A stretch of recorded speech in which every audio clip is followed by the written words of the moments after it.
Investiture du président élu Mamadi Doumbouya. Nous recevons ce soir le chef de l'opposition, Cellou Dalein Diallo. Bonsoir, vous êtes président de l'UFDG, ancien Premier ministre.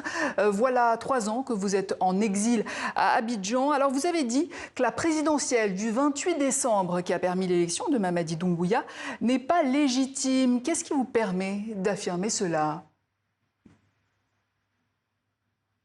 D'abord, comme vous le savez, Mamadi Doumbouya avait, en tant qu'officier, prêté un serment. Il avait pris des engagements à l'occasion de la prise du pouvoir. Il s'était engagé naturellement à ne pas participer aux élections qui seraient organisées pour le retour à l'ordre constitutionnel. Il a, devant la Cour suprême, devant l'opinion nationale et internationale, pris un engagement ferme et répété d'ailleurs de ne jamais participer à ça, ni lui-même, ni les membres de la transition. Aucun responsable de la transition, je vous l'ai dit. Alors, malheureusement, il a commis un parjure en ne respectant pas cet engagement. Ça, c'est sur le plan moral. Mais sur le plan politique, l'élection, il n'y a pas eu d'élection. Les Guinéens ont boudé le scrutin. Les gens n'ont pas participé. Dans beaucoup de circonscriptions électorales, on n'a pas eu une participation de 10%. Mais ils ont proclamé, comme ils savent le faire, puisqu'ils avaient besoin de donner un semblant de légitimité, de crédibilité à cette confiscation programmée du pouvoir, ils ont dit qu'il y a plus de 80% de participation et plus de 80% de votes favorables à Doumbouya.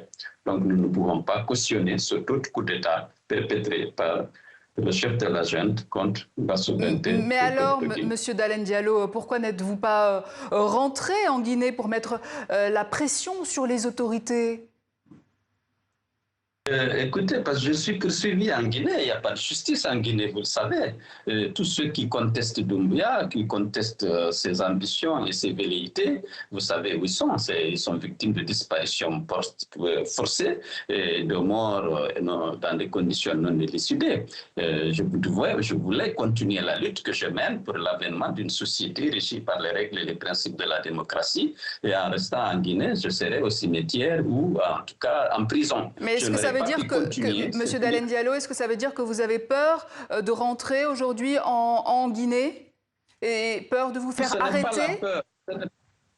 Non, ce n'est pas la peur, mais j'ai envie de continuer la lutte que je mène depuis de longues années pour l'avènement dans mon pays d'une société régie par les règles et les principes de la démocratie. Avec cette junte, je n'avais aucune chance de continuer cette lutte si j'étais à l'intérieur.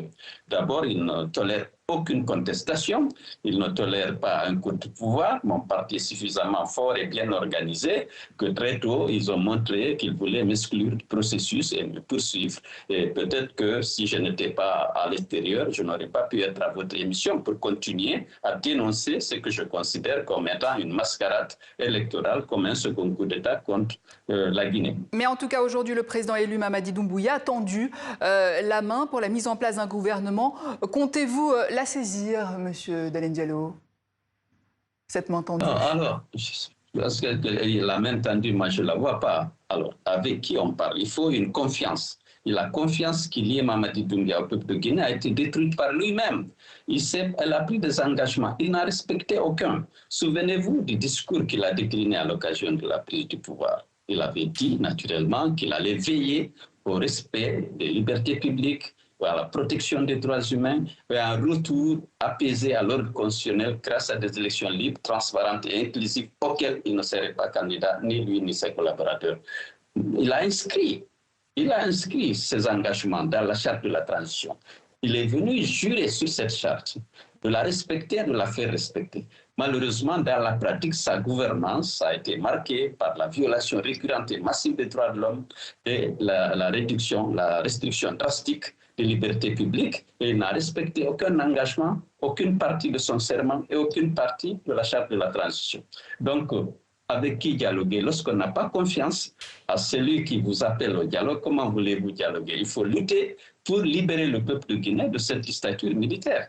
Mais comment comptez-vous faire? Comment continuez-vous continuer à diriger, à mobiliser votre parti depuis cet exil ivoirien? Écoutez, actuellement, il a mis en place instauré un climat de terreur. Vous avez tous ceux qui le contestent, ils risquent la disparition forcée, des poursuites judiciaires fantaisistes, il y en a plusieurs. Et même moi, il y a 3 ou 4 jours, une de mes militantes très actives a été kidnappée, enlevée. Elle était peut-être la dernière sur la liste des disparitions forcées. Jusqu'à présent, on n'arrive pas à la localiser. Mais les Fonike Mangué, les Biloba, les Marouane, personne ne sait jusqu'à présent, depuis 2 ou 3 ans, où ils sont. Alors ça, c'est une dictature qui ne tolère aucune contestation, aucune dénonciation des dérives autoritaires dont Mamadi Doumbouya se rend tous les jours. Donc vous ne prévoyez pas de retourner au pays aujourd'hui?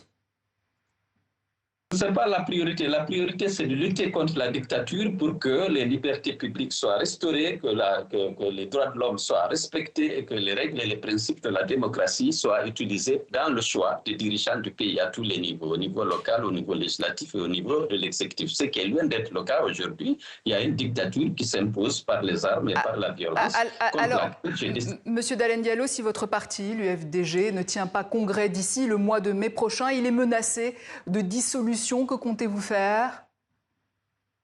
Depuis 1 an, on cherche à tenir le congrès. C'est les autorités qui empêchent la tenue de ce congrès. C'est une obligation statutaire à la réalisation de laquelle le parti est attaché. Il n'y a aucun problème pour nous, sauf que chaque fois qu'on a convoqué le congrès, eh bien, on nous a dit, on vous interdit de tenir le congrès. Après, on se permet de dire que vous êtes suspendu parce que vous n'avez pas tenu le congrès. Il n'y a aucun obstacle à notre niveau, au plan du parti. Le parti est prêt à tenir le congrès. Toutes les conditions se réunissent, sauf que les autorités refusent. Merci, c'est Lou Dalein Diallo, président du parti d'opposition UFDG en Guinée.